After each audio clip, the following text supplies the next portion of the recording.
28 saloon cars on the grid for the 12-lap St Mary's Trophy. Ford products at the front. It's that big 7-litre Ford Galaxy of Maxwell Beaverbrook at the front on pole position. Gerry Marshall's red and white Lotus Cortina alongside him. Les Goebel's Lotus Cortina on the outside, and a big Ford Mustang. That's Jim Utting on the 4th place of the grid with Les Ely's Jaguar, the fastest of the Jaguars. Green flag at the back, 5 seconds to go. Here comes the Union Jack to start the race. The flag's up, the flag's down, they're away. And everybody's spinning their wheels, but it's the Galaxy that gets 480 horsepower down. Tony Lanfranchi going down on the grass, but Maxwell Beaverbrook has the lead. Gerry Marshall is in second place. It's Les Goebel who is third. Les Ely's red Jaguar is in 4th place, and Gerry Marshall is up at the front and tackling Maxwell Beaverbrook. Gerry Marshall going past as they go through Fordwater and on down to St Mary's. Gerry Marshall is taking the lead for Maxwell Beaverbrook's big 7-litre Galaxy, which must be a huge handful in these tremendously wet and slippery conditions. The rain continues to bucket down. I think Max Beaverbrook has just lost second place now. He has, to the Jaguar of Les Ely. So Les Ely brings the Jaguar up into second place. It's not Les Ely. It's one of the other Jaguars coming through from much further back. It's actually Grant Williams' Jaguar. Grant Williams' Mark I Jaguar, which has got up into second place. A tremendous start from him because he was back on the 5th row of the grid, on the outside of the 5th row of the grid. He's up to 3rd place already, but now the Mustang is up to 3rd. And this is amazing. Grant Williams is tackling and has taken the lead from Gerry Marshall. A tremendous performance by Grant Williams. He started back on 10th position on the grid at the end of the first lap, full sideways opposite lock. Grant Williams has the lead as they come down into the chicane. It's a Jaguar leading. It's the Lotus Cortina of Gerry Marshall in second place. There's the big Galaxy in 3rd place. That's Maxwell Beaverbrook. And in 4th place, Les Goebel's Lotus Cortina. Going one side, then the other. A big twitch from Jim Utting's Mustang, which is in 5th place. Somebody's gone off into the field, but oh, what a start. What a first lap from the astonishing Grant Williams, who started 5th, 10th, actually 13th on the grid he was. Somebody's spun, one of the Jaguars has spun coming out of the chicane. It was Jonathan Suckling's Jaguar that spun. And John Rhodes has made his way past Norman Grimshaw's Mini, and now he is trying to get on the inside of that Mustang. And there's our leader splashing his way through. A wonderful drive from Grant Williams. And Jim Utting's Mustang trying to get closer to Maxwell Beaverbrook's Galaxy. 2 big American V8 Fords with the impudent little Mini of John Rhodes looking at the outside now. Little dab of the brakes, but only a brief dab of the brake lights from the Mini, which is now on the inside of Jim Utting. Jeff Uren has spun the big Ford Zephyr, and John Rhodes has done it. John Rhodes has got past Jim Utting's Mustang between Woodcote Corner and the chicane, and I have never seen rain like this at Goodwood, and I've been coming here since 1956. It is absolutely torrential, a real problem. Here is the leader, understeering, slithering, oversteering, locking from side to side, aquaplaning his way through Woodcote and down into the chicane. Gets through the chicane very neatly and very nicely, and it's not so neat and nice. He's sideways one way, then the other, but he keeps it pointing the same way. Quite extraordinary. Tony Dron in the little Anglia is ahead of the Galaxy, and he's off now. Grant Williams is now well and truly off and has clouted the barriers. That's our leader, and he is off the road. Grant Williams on the grass. He's trying to dig himself out. He's found reverse gear. He's trying to reverse out across the grass, wheels spinning furiously. He's lost the lead. Gerry Marshall has gone into the lead, and now he's engaging forward motion, and we've got 2 Lotus Cortinas in the front. Gerry Marshall from Les Goebel, and he's on the tarmac, and he's away again. He's lost goodness knows how many places. Gerry Marshall in the lead, and Les Goebel on his tail. About 2 lengths between them. Goebel on the absolute limit of adhesion as they come down into Woodcote now, tiptoeing through the puddles. Gerry Marshall with the red stripe, Les Goebel with the green stripe. Now they come into the chicane, and Gerry Marshall under pressure now, and just behind them is the little red Mini. There it is. John Rhodes is up to 3rd place in this incredible Mini.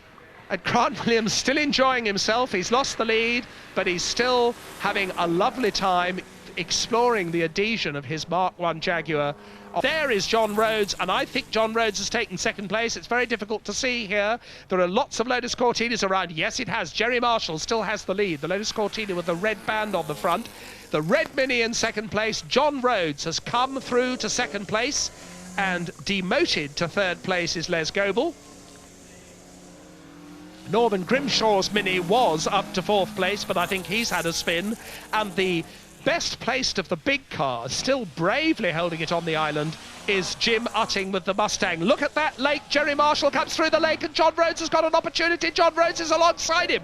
They're coming over the start-finish line, wheel to wheel. They're going down to Magic Corner. John Rhodes leads in the Mini. John Rhodes takes the lead. Another spin for Grant Williams, who continues to enjoy himself and put lots of mud onto the circuit, lots of grass, and I think he stalled it.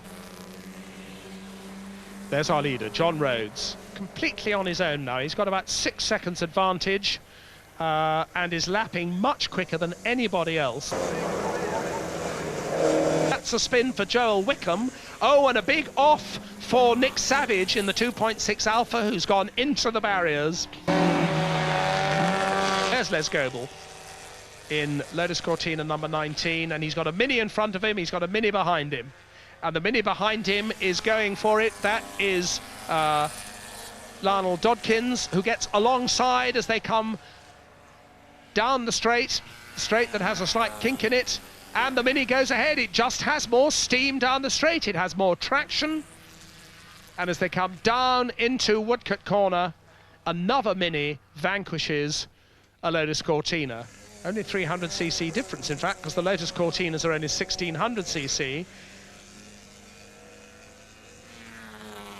And the Cortina went ahead again. And we've got a change of lead. Gerry Marshall seems to have gone ahead of John Rhodes. We didn't see it happen, but the white Cortina with the red stripe is ahead of the red Mini with the black roof. Gerry Marshall has retaken the lead from John Rhodes. We didn't see where it happened, but that is an indication that the conditions are not quite as dreadful as they were at the start of this race, and Gerry Marshall has worked away and has managed to get back onto terms. They're coming now out of the chicane. This is the final lap beginning now, and Gerry Marshall leads over the start-finish line, being cheered on by his pit crew. John Rhodes is almost with him, and as they go down into Madgwick, who's going to break first? You see the nose of the Cortina dip, the Mini follows through. Now what's John Rhodes going to do about this? This is the final lap. There was 24 hundredths of a second between them as they crossed the start-finish line. They're now going through Ford Water, and the Mini looking at the inside. Now they go down towards St Marys. The right-hander followed by the left-hander at St Marys. The Lotus Cortina is just ahead as they go into the right-hand part of St Marys, followed now by the very treacherous left-hander. The cars brake now. In fact, that's the right-hander of St Marys. They were at Ford Water earlier. Now on the brakes, you see the lights go on. Mini having a little look at the inside. Gerry Marshall, a great wet weather expert, absolutely on the limit in the normally excellent handling Lotus Cortina. And John Rhodes seems to have lost a little bit of momentum. I wonder if he's got a problem, because he was so far ahead of Gerry Marshall. And Gerry Marshall now leads the Mini by about a couple of lengths, perhaps a couple of Lotus Cortina lengths, and perhaps 3 Mini lengths as they go into Lavant Corner now. And now they've got the long straight that will take them all the way down to Woodcote Corner for the 12th and final time. This is the battle for the lead in the St Marys Trophy. A 1600cc Lotus Cortina leads a 1300cc Mini, and both cars driven by veterans who were racing in the 60s. Gerry Marshall comes into Woodcote Corner for the 12th and final time. And barring mistakes, is he going to have a big moment at the chicane? It's still very, very wet on the exit to the chicane. Gerry Marshall on the brakes into the chicane. John Rhodes is inches behind him. They're on the power now. Rhodes through the puddles, has a look at the right-hand side. They're not quite side by side. They're cheered on by their pit crew. Gerry Marshall wins the St Mary's Trophy by 35 hundredths of a second. We wait for Norman Grimshaw, who's going to take third place, and does so. So it's been almost a mini-dominated race. It was pretty grim, but I didn't realise that John was behind me because I had no visibility out the rear, and John didn't put his lights on. I could see a Lotus Cortina behind me, so when John went by me, it was the first I knew he was there, which was a bit of a shock to me. And then you decided you'd have him. Well, it started to dry out a little bit, and I could see the odd dry line, but I've got to tell you, I haven't worked that hard for a long time. Right. I'm asked by Bob Constanduros about the windscreen wipers. He said you didn't seem to have any running. No, I didn't. I put some special rain stuff on the screen. It's far better than wet wipers. It's rain. The owner of the car put it on, and it's brilliant. It just throws the water away. Genuine period stuff, of course. Of course. Of course. Well done.